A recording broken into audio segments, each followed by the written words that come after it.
the greatest reason for weakness of Iman, the greatest reason for weakness of Iman is being detached from the book of Allah and the sunnah of His Prophet ﷺ. This is number one. This will kill you every single time. If you are detached from the book of Allah, meaning you don't read it, you don't ponder upon its meanings, you don't memorize it, you don't try to implement it in your life, then you cannot be wondering why your Iman is weak, because you have no attachment to Allah. The Prophet ﷺ said, I leave behind me two things. If you hold to them, you will never go astray. The first of them is the book of Allah, which is like a rope. One end of it with Allah Azza wa Jal and the other end of it in your hands. If you let go of that rope, then you lose your connection with Allah Azza wa Jal. You have to continue to keep that connection with the book of Allah. The only way we know Allah is by that which He has revealed to us about Himself.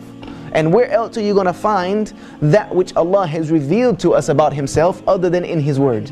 Other than in His Word. This is the words of Allah Azza wa Jal. This is as close as you're going to get to being near to Allah in this life, is through your connection to Allah through His book. Because even in our salah, people say, yeah, our salah is our connection with Allah. Is there any salah that is valid without the book of Allah in it? Is there any salah that is valid without the book of Allah being in it? So you can't tell me that salah is the only connection you have with Allah, because if you don't have the book, then you don't have the salah. So the book of Allah Azza wa Jal is the most important thing. It is primary. It is primary. I can't stress the importance enough that if you don't pick up the Quran at least once a day, in the morning or in the evening or any time, and at least thumb through something and try to understand it, then you have lost a severe connection with Allah Azza wa Jal. You've lost it. And if you just read the Arabic, mashallah, may Allah reward you with the hasanat of every single letter you read. But if you don't understand it, what is it going to do for you? You don't know what Allah is even telling you. You are saying something that Allah is commanding you and you don't even understand it. It's like you sitting here speaking. If I gave this language in a language that I made up, you wouldn't benefit from it and I wouldn't know what I'm saying. You get the hasanat through its recitation and you get benefit through its understanding. And therefore you must have your connection with Allah through His book, and you must have connection to the sunnah of the Prophet ﷺ. These two things are mandatory.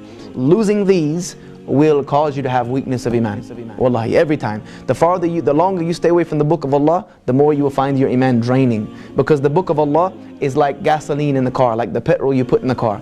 If you don't put any petrol in the car, what's going to happen? It's eventually going to be stuck in the middle of the road. You're not going to be able to go anywhere else. The same without putting the heart filled with the remembrance of Allah Azza wa Jal through His Word, you will find a heart that becomes empty of any energy whatsoever to please Allah. What it will have energy for is to disobey Allah Azza wa Jal, because shaitan will be the one filling it up at that point with all the doubts and the masiyah and things of this nature.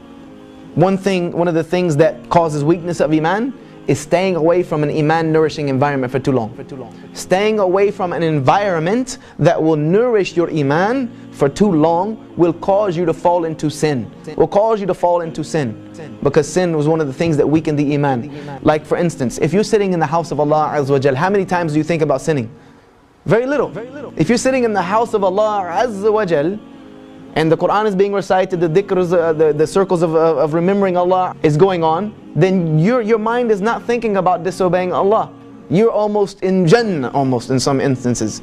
But the moment you go home and you start kicking it on Facebook and you're on Xbox Live or PS3 network, kicking footy around and things of this nature, what happens? You start thinking about disobeying Allah. Shaitan comes to you and you start getting into that mode in that environment. And the longer you stay away from the environment that nourishes Iman, the weaker you will become. Keeping away from righteous companions causes weakness of Iman. Keeping away from people who remind you of Allah Azza wa Jal. As the Prophet ﷺ said, be careful of who you take as your companion, because every man has the deen of his companion. The person you spend the most time with is someone who does not remember Allah Azza wa Jal, does not remember Allah the way you should remember Allah. Then guess what? Your Iman is going to suffer because of that, whether it's now or later on down the road. Because one thing I do know, in this life, either you're giving da'wah or you're getting da'wah. You should either try to bring your companion closer to you, or if you feel that you're too weak to do so, separate that company. Separate that company for the sake of Allah Azza wa Jal, and let somebody else come and try to nourish that relationship. Because if not, you're both going to get dragged into the ditch.